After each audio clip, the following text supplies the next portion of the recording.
Hi everyone, happy Friday. For Pyjamarama Day, I thought I'd read you a story. Now this is Alice in Wonderland and it's one of my favourites. So here we go. Chapter 1, Down the Rabbit Hole. Alice was beginning to get very tired of sitting by her sister on the bank and of having nothing to do. Once or twice she peeped into the book her sister was reading, but it had no pictures or conversations in it. And what is the use of a book, thought Alice, without pictures or conversation?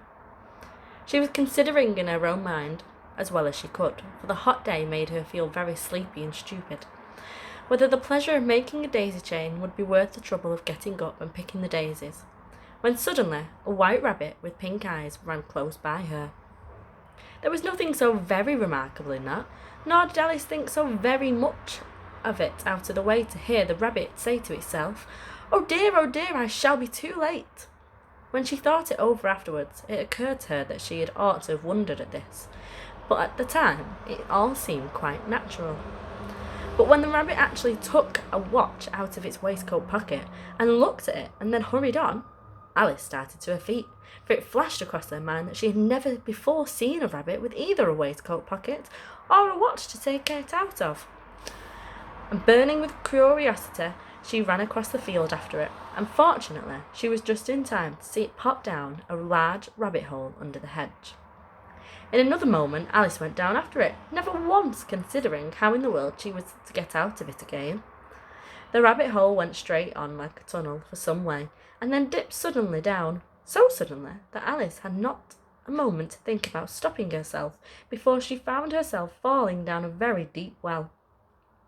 Either the well was very deep, or she fell very slowly, for she had plenty of time as she went to look about her and wondered what was going to happen next.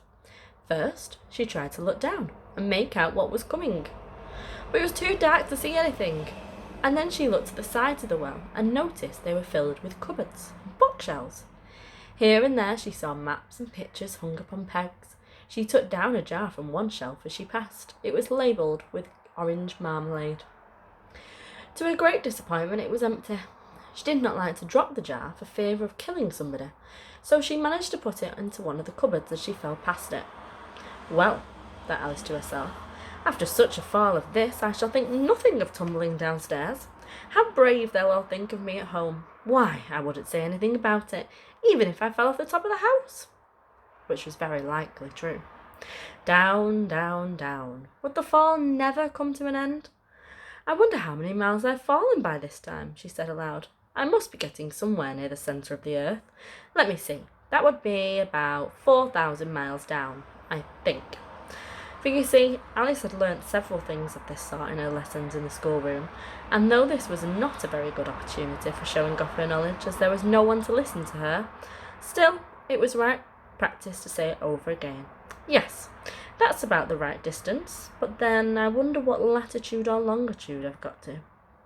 Alice had no idea what latitude was, or longitude, but she thought they were nice grand words to say. Presently, she began again. I wonder if I shall fall right down through the earth.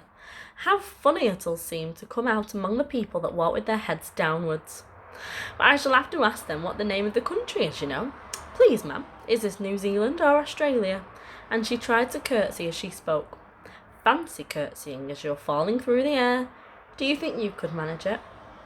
And what ignorant little girl shall think of me for asking? No, it'll never do to ask. Perhaps I'll see it written somewhere. Down, down, down. There was nothing else to do, so Alice soon began talking again. Dina, she'll miss me very much tonight, I should think.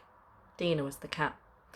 I hope they'll remember to put her saucer of milk out at tea time. Dina, my dear, I wish you were down here with me. There are no mice in the air, I'm afraid, but you might catch a bat, and that's very like a mouse, you know.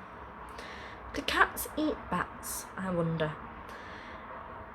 And here Alice began to get rather sleepy, and went saying to herself in a dreamy sort of way, do cats eat bats? Do cats eat bats? And sometimes do bats eat cats? But you see, as much as she couldn't answer either question, it didn't much matter which way she put it. She felt that she was dozing off, and she had just begun to dream that she was walking hand in hand with Dina, and saying very earnestly, Now, Dina, tell me the truth. Did you ever eat a bat? When suddenly, thump, thump, down she came upon a heap of sticks and dry leaves, the fall was over. Okay, so that's the first snippet of Alice in Wonderland, chapter 1. I hope you enjoyed it, and let me know if you carry on to read this book. Bye!